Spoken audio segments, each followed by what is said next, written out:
بسم اللہ الرحمن الرحیم۔ السلام علیکم دوستو، کیا آپ نے کبھی کسی چیز کو سالوں استعمال کرنے کے بعد اس کے اصل استعمال کے بارے میں جاننے کی کوشش کی ہے؟ کئی بار تو آپ ان چیزوں کو بیکار ہی سمجھتے ہوں گے کیونکہ ان کی بناوٹ ہمیں بے تکی معلوم ہوتی ہے، لیکن اس کے پیچھے کوئی نہ کوئی وجہ ضرور ہوتی ہے۔ تو دوستو، آج ہم آپ کو کچھ ایسی ہی چیزوں کے بارے میں بتائیں گے جنہیں آپ آج سے پہلے غلط طریقے سے استعمال کر رہے تھے یا ان کی اصل سچائی سے ناآشنا تھے۔ دوستو، آپ نے ہالی ووڈ موویز یا شاپنگ مال میں غور سے کیا ہوگا اور آپ کے ذہن میں سوال بھی آیا ہوگا کہ ان کے دروازے مکمل کیوں نہیں بنائے جاتے اور دروازے کے نیچے چھوڑی جانے والی خالی جگہ کا مقصد کیا ہوتا ہے۔ اور کئی بار تو آپ اریٹیٹ بھی ہوئے ہوں گے کیونکہ یہ جگہ ہر انسان کے لیے ایک پرائیویٹ جگہ ہوتی ہے، لیکن اس کے پیچھے بھی کئی وجوہات ہیں۔ ایک تو یہ کہ باہر سے آنے والے شخص کو دور سے معلوم ہو جاتا ہے کہ ٹوائلٹس میں کوئی شخص موجود ہے، اور اسی طرح اندر بیٹھے شخص کو باہر موجود انسان کی موجودگی کا احساس ہو جاتا ہے۔ دروازے چھوٹے ہونے کی وجہ سے صفائی کرنے میں بھی آسانی ہوتی ہے۔ مزید یہ کہ اگر دروازے کسی وجہ سے جام ہو جائیں یا کوئی اسے باہر سے لاک کر دے تو اندر بیٹھا شخص دروازے کے نیچے سے مدد لے سکتا ہے۔ دوستو، پبلک ٹوائلٹس کے متعلق ایک دلچسپ بات یہ ہے کہ یہ دروازے ہمیشہ اندر کی جانب کھلتے ہیں۔ اگر ان کے دروازے باہر کی جانب رکھے جائیں تو اندر موجود شخص اچانک سے دروازہ کھولے تو باہر کھڑے شخص کو چوٹ بھی لگ سکتی ہے۔ اسمال پاکٹ ان جین۔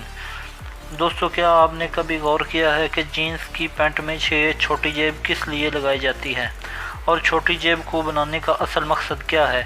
یہ چھوٹی جیب کے بارے میں لوگوں کی الگ الگ رائے ہے۔ کچھ لوگ کہتے ہیں کہ اس میں آپ لیٹر یا چنگم رکھ سکتے ہیں اور کچھ لوگ اسے کوئن رکھنے کے لیے استعمال کرتے ہیں، لیکن حقیقت میں اس کو بنانے کا مقصد کچھ اور ہی تھا۔ 20ویں صدی میں پاکٹ واچ ہاتھ میں رکھنے کا رواج عام تھا، لیکن لیوائس کمپنی نے لوگوں کی آسانی کے لیے جینز میں چھوٹی جیب لگانا شروع کی تاکہ لوگ اپنی واچ کو پاکٹ میں رکھ سکیں۔ دوستوں، جینز کی پینٹ کے متعلق ایک دلچسپ بات یہ بھی ہے کہ ان میں ریوٹس لگائے جاتے ہیں تاکہ کپڑا آسانی سے نہ پھٹے۔ Extra button and clock. دوستو، جب ہم نئے کپڑے خریدتے ہیں تو کپڑوں کی جیب میں تھیلی میں کپڑے کا ایک ٹکڑا اور بٹن رکھا ملتا ہے، لیکن ہم میں سے اکثر لوگ اس کا استعمال نہیں کرتے۔ اب آپ سوچ رہے ہوں گے کہ کپڑا پھٹ جائے تو یہ ٹکڑا کپڑے پر پیبند لگانے کے کام آتا ہے، لیکن جناب دور حاضر میں ہم لوگ پھٹی ہوئی جینز کو فیشن کے طور پر استعمال کرتے ہیں اور پیبند لگا کپڑا پہننا معیوب سمجھتے ہیں۔ یہ کپڑے کا ٹکڑا پہچان کے لیے دیا جاتا ہے کہ لباس کس قسم کے کپڑے سے تیار کیا گیا ہے اور اسے دھونے اور سکھانے کے لیے کون سا طریقہ مناسب رہے گا۔ Arrow in the fuel gauge. دوستو، گاڑی چلانے والے افراد نے گاڑی کے فیول گیج کے ساتھ لگے اس تیر کے نشان کو ضرور دیکھا ہوگا اور شاید آپ کو بھی یہ نشان بے مقصد لگتا ہوگا، لیکن دوستو، کار کے دوسرے پارٹس کی طرح اس کا بھی اپنا ایک کام ہوتا ہے۔ تیر نشاندہی کرتا ہے کہ کار کا فیول ٹینک کس جانب ہے۔ گاڑی کے مالک کو تو اس کے ہونے یا نہ ہونے سے اتنا فرق نہیں پڑتا۔